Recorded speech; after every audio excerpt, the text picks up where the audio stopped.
नमस्कार दोस्तों, आज के इस वीडियो में हम लोग बिहार बोर्ड क्लास 8 सामाजिक आर्थिक एवं राजनीतिक जीवन का अभ्यास नंबर 1 जो है भारतीय संविधान, इस अभ्यास के जितने भी प्रश्न हैं सभी प्रश्नों का उत्तर देखेंगे। तो इस वीडियो में लास्ट तक बने रहिएगा। अगर वीडियो अच्छा लगे तो लाइक शेयर सब्सक्राइब जरूर कीजिएगा। तो चलिए आगे बढ़ते हैं। क्वेश्चन नंबर 1 है, एक नागरिक के रूप में देश के लोगों के लिए संविधान महत्वपूर्ण क्यों है? तो इसका उत्तर हो जाएगा, एक नागरिक के रूप में देश के लोगों के लिए संविधान बहुत महत्वपूर्ण है क्योंकि यह नागरिकों के मूलभूत हेतु की रक्षा करता है, जैसे लोकतंत्र, स्वतंत्रता, समानता, सामाजिक न्याय, धर्मनिरपेक्षता इत्यादि। क्वेश्चन नंबर 2 है, स्वतंत्रता आंदोलन के दौरान भारत के लोगों ने अपना संविधान बनाने की मांग क्यों रखी होगी? तो इसका उत्तर हो जाएगा, क्योंकि इंग्लैंड की सरकार ने जो संविधान अपने देश इंग्लैंड के नागरिकों को दी थी वह अधिकार भारत के नागरिकों को नहीं दे रही थी, जैसे मत देने का अधिकार, चुनाव लड़ने का अधिकार, अपने इच्छा अनुसार व्यवसाय करने का अधिकार इत्यादि। क्वेश्चन नंबर 3 है, भारत के संविधान में दिए गए मूल्यों में से आपको कौन से मूल्य सबसे महत्वपूर्ण लगते हैं और क्यों? तो इसका उत्तर हो जाएगा, भारत के संविधान में दिए गए मूल्यों में से बुनियादी मूल्य जिसमें लोकतंत्र, समानता, स्वतंत्रता, सामाजिक न्याय, धर्मनिरपेक्षता इत्यादि मुझे महत्वपूर्ण लगते हैं, क्योंकि इन मूल्यों के बिना एक व्यक्ति का जीवन खुशहाल नहीं हो सकता। क्वेश्चन नंबर 4 है, संविधान में दिए गए समानता और सामाजिक न्याय को लागू करने के लिए सरकार द्वारा जो योजना चलाई जा रही है इन्हें निम्न तालिका में भरिए। तालिका में एकवा है समानता का मूल्य, दूसरा है सामाजिक न्याय।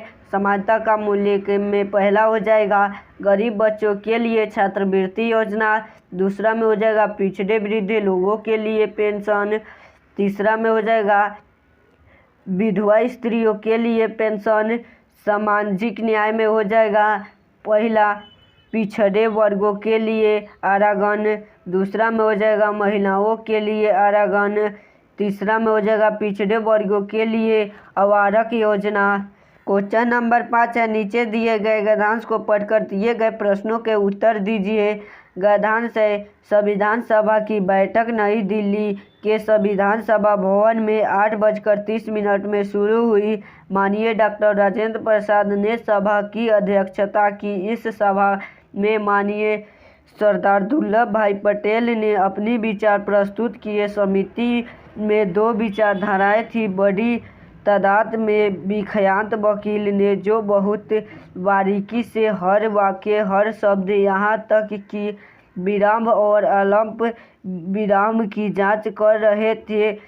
ये दोनों विचारधाराएं 2 अलग अलग दृष्टिकोण से मामले को देखती थी। एक विचारधारा यह मानती थी कि अधिकार के इस प्रति में जितने अधिक से अधिक संभव हो सके अधिकार शामिल करने चाहिए जो अदालत में सीधे लागू किए जा सके। इन अधिकारों को लेकर कोई भी नागरिक बिना किसी कठिनाई के सीधे अदालत जा सके और अपने अधिकार प्राप्त कर सके। दूसरी विचारधारा का मत था कि मूल्य अधिकारों को कुछ ऐसी बहुत अनिवार्य बातों तक सीमित रखा जाना चाहिए जिन्हें आधारभूत माना जा सके।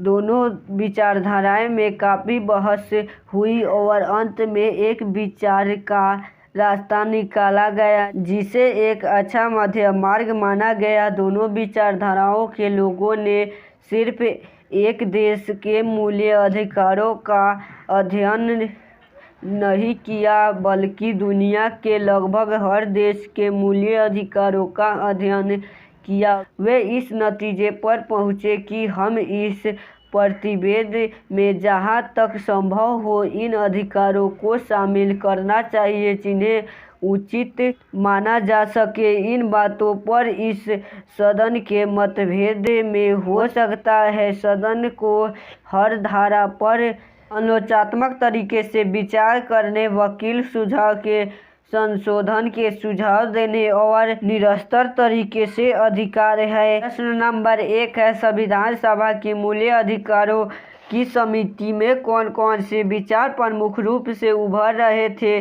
तो इसका उत्तर हो जाएगा किसी भी देश के संविधान के उन मूल्यों को बुनियादी मूल्य कहा जाता है। प्रश्न नंबर 2 है, आप इनमें से किस विचार के साथ सहमत हैं और क्यों?